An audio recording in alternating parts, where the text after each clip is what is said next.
Well, hello, my paranormal peeps, and welcome back to another Deep Woods Paranormal podcast. I am just leaving work, so I wanted to get on here and try and get a quick podcast. So bear with me if there's some road noise or anything else. I do have the mic down much lower. I'm hoping it doesn't pick up the audio so loud this time that it's hard to understand me.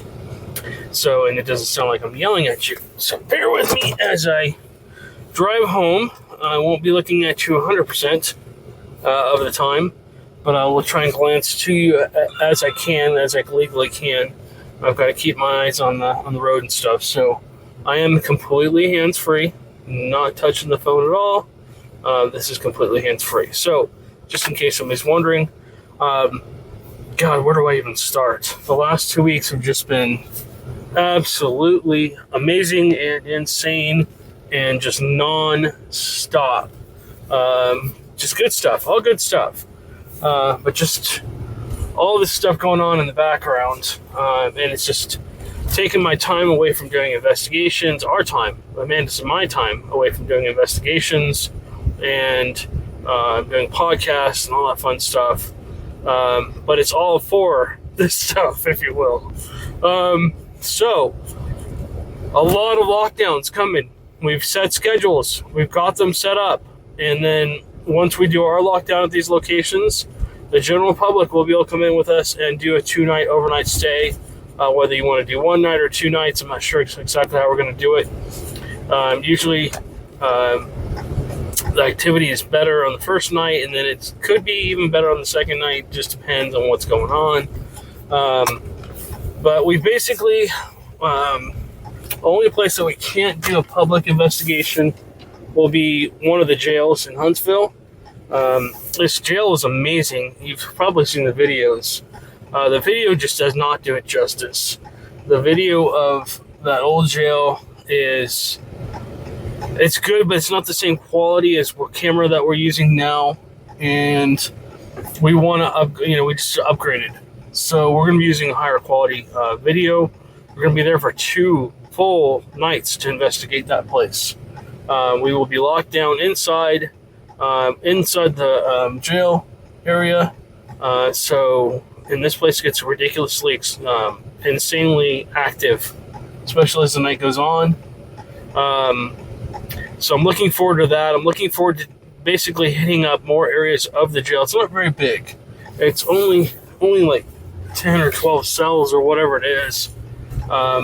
But they basically will allow us to go up there and communicate with whatever, and then we might also go down below and make sure there's nothing down below as well.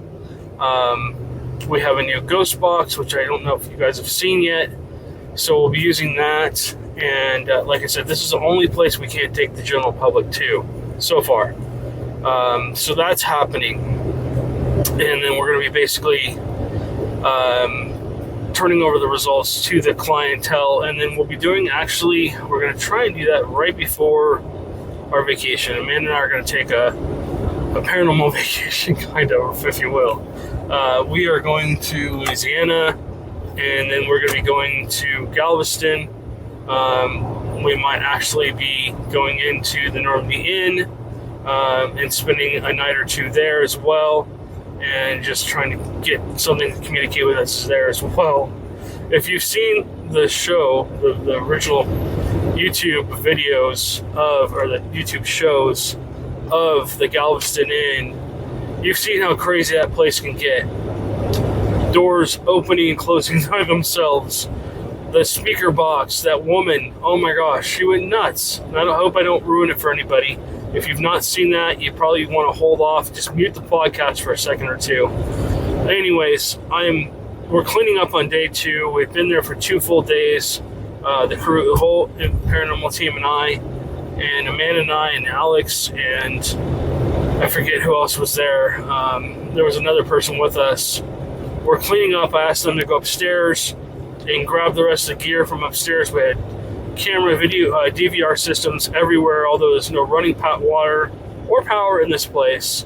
We had used external battery chargers and all this stuff to document this place. I'm not going to go into the whole show because you guys can go back and watch that. I know it's a long show, but it's just packed with things that happen paranormal, what I believe to be paranormal. Remember, there's no power in this place. There's no electricity. There's no running water. So if anything basically happens where the K2s light up and stuff, we didn't have our cell phones with us. We were completely away from all that stuff. The only thing we had was EM pumps. On the second day, I smartly left a bunch of EM pumps running throughout the house for like 4 or 5 hours before we started our investigation. And that's when they really, the ghosts really kind of decided to communicate with us. I apologize for the glare. Again, I am driving. There's nothing I can do about that. It's coming off that mirror over there. And even if I put my hand in front of it, it's not going to stop it. All right. So, yeah, I mean, I'm hoping we stop there for a night, spend a night there, and then maybe move on to doing other things. So that should be fun. Amanda and I are going to just kind of take a cruise around Texas, if you will. And we're going to stop and check out some other locations and maybe go to the beach and kind of take a quick refresh before we really start hitting it hard. Because once we get going, it's just going to be even worse than it already is. I swear, somebody just pushed their foot on the gas and then someone else put their foot on top of that pedal, and that's what it's been like. Just non-stop. I mean, I just non-stop. I get up in the morning, I go, all day long. And then I get home, I eat real quick, and I crash. I go to bed and get up again the next morning. But like I said, it's all good stuff. A lot of stuff going on with my work, some changes at work, and that's taken a lot of my time. So that's what's been going on with that. That's why a lot of the podcasts have not been coming out lately. I'm going to try and do a better job at doing a podcast on my way in or out of work, so you guys have some podcasts so you can see what's going on. We will take a break every once in a while, like I told you, with our production schedules and stuff like that going on. There's just a lot of stuff going on. We're trying to shoot shows for you guys. We're trying to document our investigations. I've talked about our new show that Amanda and I are doing. It's just going to be an internet show. It'll be on both Rumble and YouTube. And if it does well, we might move some other places too. We'll see. But anyways, cattle mutilation is, every time I try and finish this out, oh, well, we need to go back and do this. Now we need to go back and do that. Now we got to, it's a learning curve doing productions, because I'm looking at video and I have like 5-6 hours. No, I have like 50-60 hours of video, and I trimmed it down to about 10 minutes, and it's just not enough for a show. There's just not enough content yet. We spent all that time going to all these places, in Hearn, and Bryan, College Station, Navasota, Mineola, however you pronounce that. Sorry if I butchered that. But yeah, we've been all over the place doing research, trying to spot things to get you guys some kind of content, and we just haven't had much luck. But from what I hear, I keep getting more and more people saying, "Oh, it's happening here." And it's like, well, we were just there, and I didn't see anything. It's frustrating as heck. The ghosts are better behaved. They kind of sometimes will communicate with you if you ask them to. But anyways, so yeah, well, I don't know what I'm going to do with that show. I'm really honestly getting tired of it. It's just getting really drawn out. And that may just get put on the back burner until we can finish that out. But so like I said, we have several lockdowns coming out. We have 2 jails. We also have the San Jacinto jail. We're going to be doing a lockdown at the San Jacinto jail for 2 nights as well. We'll have full access to not just the jail, the old school, the library, the old school, the train depot, and the post office, and the grounds. Did I mention there's possible Bigfoots that come over into that area too? So we'll be listening for Bigfoots too. There's a lot of shadows that dart around the courtyard of that old town. There's a couple buildings that burned down or flooded in that old town that are no longer there. So a lot of these buildings have been brought in, but they still have a lot of activity, especially that old schoolhouse. So we got to wait for the weather to cool down a little bit because there's no air conditioning in these buildings. And again, that'll be a place that you guys could come with us and spend 1 or 2 nights there. I'm not sure what the price is going to be yet, but we have to be able to pay for the events. They do charge for us to be there. So, and we need to give back a little bit to them as well for letting us come all the way out there and do that investigation. And then we'll have, like, I just got some new hats, some Bigfoot hats. Everybody's asking me about the alien hats. I'm going to try and order those soon too. We have, let's see, what else is going on with us? So 2 lockdowns in 2 different jails. We have a lockdown at the, we're working on a lockdown at the Woodbine Hotel. They're still working on stuff, still renovating things. So we're waiting for them to finish that. We're not sure when that's going to happen. My friend is kind of keeping me updated on that. So thank you to him if he's listening. What else do we have? We have the Normandy Inn in Galveston, Texas. That's coming up, I believe. That'll be actually a Halloween special. We're going to be locked down 2 nights in that house. I don't know. I find that house pretty damn creepy. Any house where they've done voodoo and satanic rituals. I don't know. That should be interesting. But like I said before, we've kind of debunked those claims. The last time we were there, we just came across the 4 spirits, the woman, the man, and the 2 kids. And again, you can go back and watch the Normandy Inn video if you want. I think there's actually 2. And I may have broken it up into parts. So the very end, the end of the last video, the long one, you will see what happens.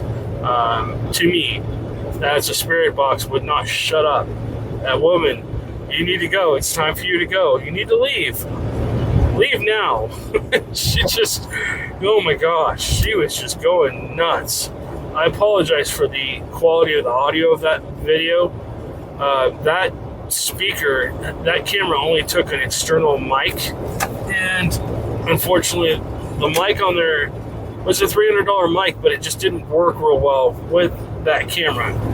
So the new camera we have now, I don't even have to put a mic on it. The audio is just so clear. It's more of a much more professional camera. So we won't have that problem again, I don't think. And then, of course, Amanda and I will probably be all mic'd up wherever we go. We will allow for guest investigators. I've got a few friends that I know want to come out and check things out. We might even have a camera person for some of these events. We're working with somebody on possibly following us around, which would be awesome because then we can focus on just investigating and not have to worry about trying to get every single view. And Amanda and I will just carry some handy cams so that if we do experience something, you guys can see it. It's just going to improve the quality of our show, I think. It'll be more like what you see on TV, which is, I think, what people like. Without the, oh, did you hear that? Oh my gosh, what's that? You know, I know people hate that. They hate the fake crap. We're 100% real. So, just FYI, if you're waiting for the investigations, I apologize for taking so long. But we're focused on trying to get them shot. And once we get about 2 or 3 of them, hopefully we'll have them out again every one. I'm trying to get them out every Friday for you guys. One Friday a month. I mean, every Friday, every month. So that'd be like 4 investigations a week is the goal. So once that gets done, we should be good. And then we'll keep going from there. So I think we have investigations locked down all the way through. We have lockdowns set up once a month all the way through till December. And we may go back to some places several times. I'm not sure if we're going to do it multiple times. But, so yeah, that's coming down the pike. Bigfooters, my Bigfooters. I haven't forgotten about you. We're still investigating the Sam Houston National Forest. And we're working with Joe to go back to Joe's. He's up in the Sabine National Forest. And he's surrounded by thousands of reports of Bigfoots. His neighbors, his friends, his family, they've all experienced it, especially on his property. So we're working on setting up other locations. We're working with other people up there. to try and go up and investigate not just his property for 2 nights, but we'll be doing probably more. And then I'm going to let the cat out of the bag. We bought an RV! Oh man, I am so excited about the RV. So yeah, we just opened up a huge opportunity for us to travel pretty much anywhere and everywhere, not just in Texas. So we have this RV now. It's 30 feet long. We can sleep 6, so we can have other investigators with us. We'll be towing that around to different investigations from here on out, so we can spend weekends at the location and not have to worry about spending all this money on hotel rooms or trying to find somebody up to, can we just stay at your house for the night? You know what I mean? It's a little annoying for that person, and it's kind of sad for us as well. So, yeah, I mean, that'll be exciting. That'll give us opportunities to shoot in places that we haven't ever shot it before, and do investigations in places we haven't done before. We're still going to try and get more remote as well, get out more deeper into the forest and places where people don't go that often, and do an investigation out there. I know there's a couple Facebook groups that go out into the Sam Houston National Forest, and I'd like to try and go out with them as well and document what they do and do an investigation with them as well, and just see if we can get anything. But yeah, that's coming up in the future. But yeah, we're going to be doing a lot of investigating here in the next 5 to 6 months. We got a lot of shows we want to do. We're still looking for other locations. We're also looking for more people.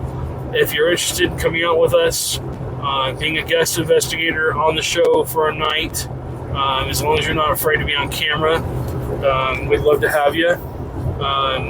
So yeah, and I'll go again on our YouTube and Rumble channels if you're watching on one or the other. But yeah, so that's what's going on. We're just, like I said, just busy between my work and setting up things and helping people. I'm still working a pretty tough case, actually 2 tough cases. I have a new local client that could possibly also have Bigfoots coming through or onto his property, and we've heard tree knocks and stuff like that. I've talked about it before. We're working on setting up investigations at his property, and then I would like to start reaching out to more locations around where we are for Bigfoots. There's a lot of Bigfoot activity in and around our area. Like I said, now that we have an RV, we can do what's called boondocking. We can go out to a location, fill up the tanks with water. We'll have a serviceable bathroom, so that we can do what we need to do there. We'll have a full-on kitchen, and we'll have a place to comfortably sleep, so we can rest up and get out of the next morning if we want to, or late at evening. And maybe, being parked out in these locations, I don't know how many times I've heard stories of people having their trailer shaken, or something peering into their trailer, or whatever. And I've had it happen to me. I was at Joe's camp, and that one night it was just pouring rain. We were in a severe rainstorm.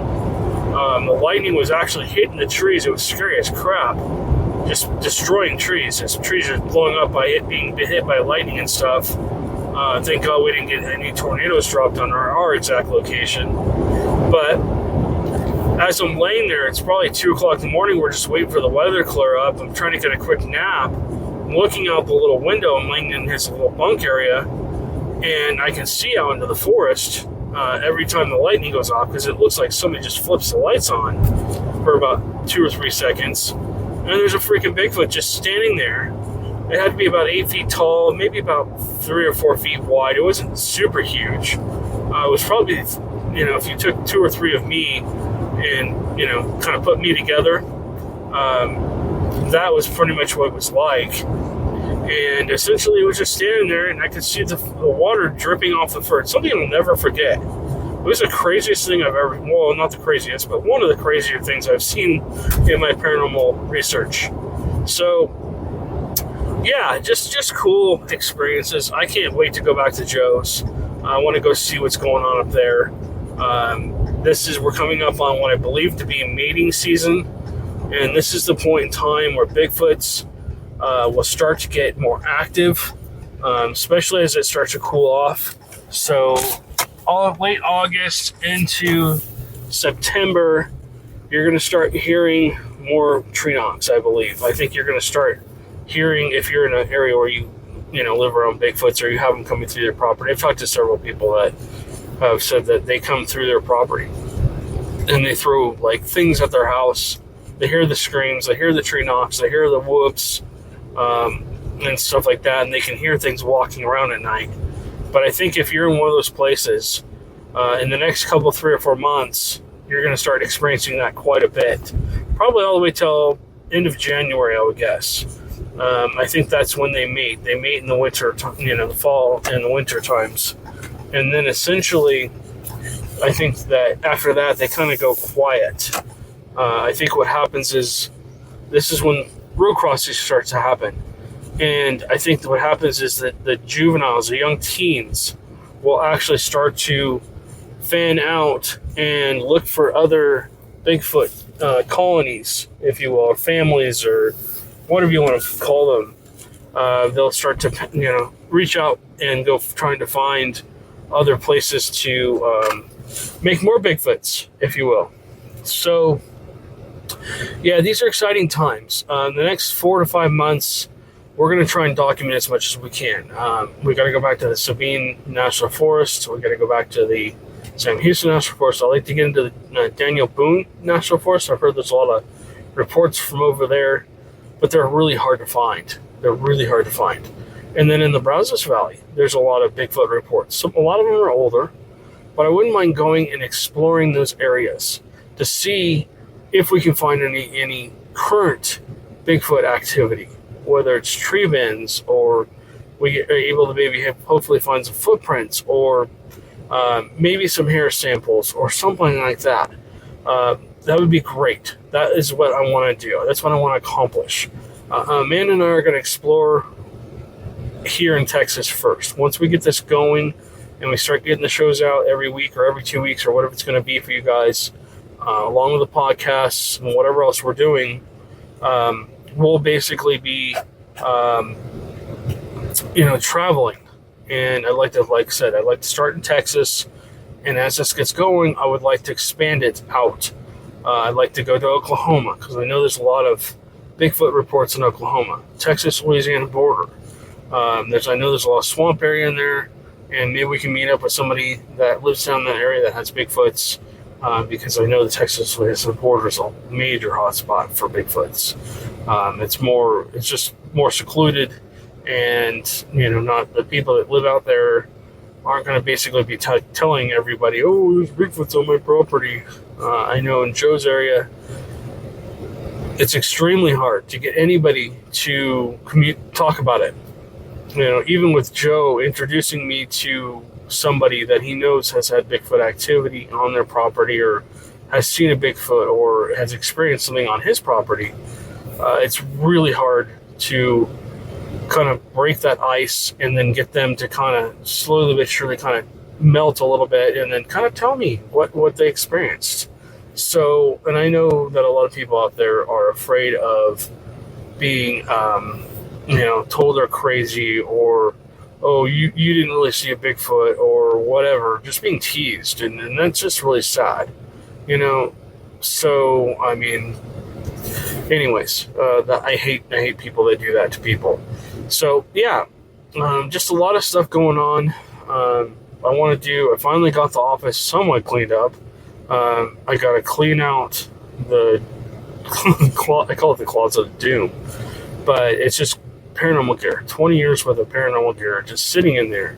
Cords, cameras, microphones, night vision technology, all this other crap that's just sitting in there. And some of it we just can't use. It's just that because the technology's come up so high now that even my computer won't accept it. YouTube won't accept anything that's not under 9 gigabyte. No, I'm sorry, megapixels. Excuse me. I've been up I'm tired. I'm going in, getting some meat and going to bed. But yeah, I mean, there's just a lot of stuff going on. We've bought a crap ton of new gear. We're just ready. We're truly a production company now. We are ready. We're just looking for other pieces to add in.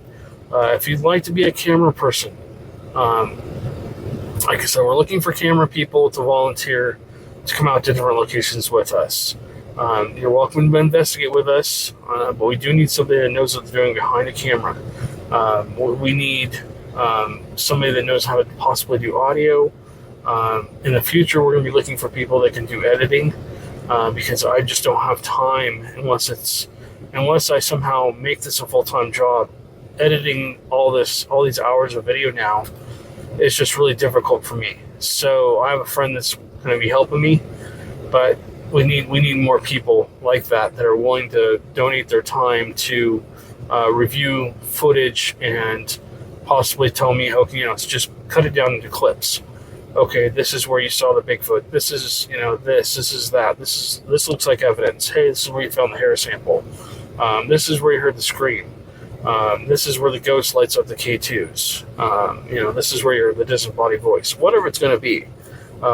Or maybe that's where you saw the flying saucer or the aliens pop out of the UFO, which I'm still waiting on, by the way. If you aliens are watching, I want to see you pop out of a UFO for me so I can say, yep, they're real. Anyways, like I said, I don't expect anyone to believe in anything paranormal until they've had an experience where they can say it couldn't be anything else but. And like I always say, you can apply that to anything. Be it Bigfoot, ghost, UFO, even if you're a believer but you've never seen one, whatever it is, you can put all those things back in there. I always say you should take it with a major grain of salt. You want real evidence. You want something that you can say that it couldn't be anything else. You know what I mean? So, all right, guys, this is getting a little long. I will try and get more podcasts out this week and next week and continue to get this going again. I apologize for the lack of podcasts. I think you guys are going to get some shorter podcasts. Normally I do about an hour, but and I'll try and get those done in the office. But as work continues to be crazy and my life continues to just be pulling me in every direction they could possibly pull me in, I'm going to have to just use the phone to basically record these. And again, I hope the audio is not too loud and I hope it's clear for you, because I am just using this little mic down here. I had it up here last time and it sounded like I was absolutely screaming into the mic. So I'm hoping with it down about 8 inches away from my mouth that you can clearly hear me, but you don't hear me screaming. So, all right, guys. Well, you guys stay safe. You keep it paranormal, and we will catch you on the next one.